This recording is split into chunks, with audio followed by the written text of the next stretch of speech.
आपको तो पता ही होगा कि आजकल जम्मू कश्मीर से एक खबर आ रही है कि महराज मलिक जो कि आम आदमी पार्टी का एमएलए है, उसको गिरफ्तार कर लिया गया है। पता नहीं कौन सी धाराएं लगी हैं, क्या हुआ है क्या नहीं हुआ। परंतु आज सुबह ही मैंने एक पोस्ट डाली थी और उस पोस्ट में मैंने मेंशन करा था, बहुत बढ़िया बातें लिखी थी। और उस पोस्ट में मैंने यह समझाने का प्रयास किया था कि हिंदू समझे कि वह राजनीति को समझता क्यों नहीं है, वह उनके साथ जो घटनाएं घट रही हैं उनको इतनी जल्दी क्यों भूल जाता है। महराज मलिक आज जेल में है, परंतु उसके जो फॉलोअर्स हैं और उसको जो सपोर्ट कर रहे हैं वो हमारे ही हिंदू लोग कर रहे हैं। और वह बिना जाने कर रहे हैं कि महराज मलिक एक आतंकवादी, बुरहान वानी जिसका नाम था, उसका समर्थक है, उसको सपोर्ट करता है। दूसरी बात, यह आम आदमी पार्टी के संजय सिंह को प्रश्न किया गया कि क्या बुरहान वानी का समर्थक करने वाला आम आदमी पार्टी का लीडर है, आम आदमी पार्टी का एमएलए है, और पार्टी उसका समर्थन क्यों कर रही है। कब की बात, कब की बात, वीडियो वायरल है, वीडियो वायरल है। आप मैं आपको दिखा दूंगा। उन्होंने कहा कि लक्ष्य का होना जरूरी है। चलिए बुरहान वानी इसलिए फेमस हुआ क्योंकि उसने चलिए दिखाइए ना, तो सोशल मीडिया पर वायरल है। जैसे बुरहान वानी एक बहुत बड़ा नाम था, पूरी दुनिया के अंदर उसका नाम था, एक टीचर का बेटा था कि नहीं था। लेकिन अगर वही शख्स, उसके जैसे बहुत सारे नौजवान अगर वो पॉलिटिक्स में आते तो कोई उसको नहीं मानता। अरे महराज वही ब्रांड है, मुझे कुछ नहीं चाहिए। जो कि जिहादी गतिविधियों में लिप्त इंसान की सपोर्ट कर रहा है। एक स्टेटमेंट इनकी यह भी थी कि भारत को जम्मू कश्मीर से अलग कर देना चाहिए और अलग राज्य लेना चाहिए। तो मैं यही हमेशा निवेदन करता हूं कि खबरों को समझें, खबरों की तह तक जाएं। कोई भी खबर आती है तो उसका कोई ना कोई कारण होता है, बिना कारण के कोई खबर नहीं आती है। जो भी खबर आती है उसके पीछे कोई ना कोई लॉजिक होता है, कोई ना कोई विचार होता है, कोई ना कोई ऐसी चीज़ स्थापित करने की कोशिश की जाती है जिससे आप भटक सकें, आपकी विचारधारा को डगमगाया जा सके, आपको जो असली चित्र है वो ना दिखाकर कुछ ऐसा दिखाया जाए जो कि आपको भ्रमित करे।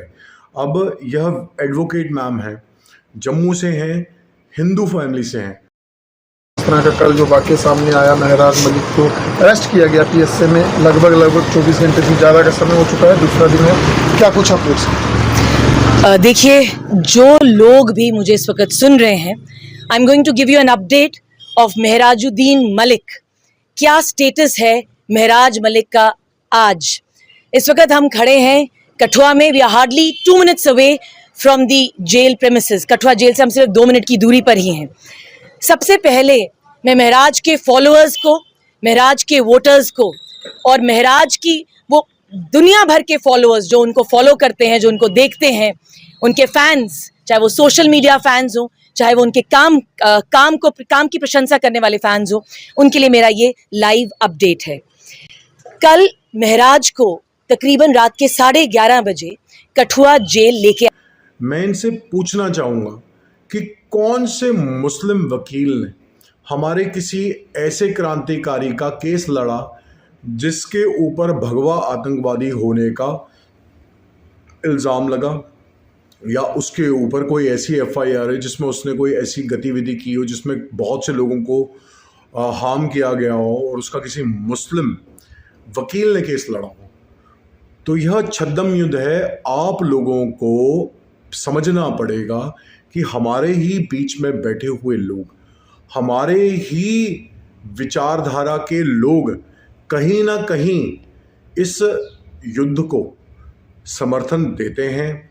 कहीं ना कहीं वो अपनी आने वाली पीढ़ी को ऐसे लोगों का समर्थन कर कर खतरे में डालते हैं।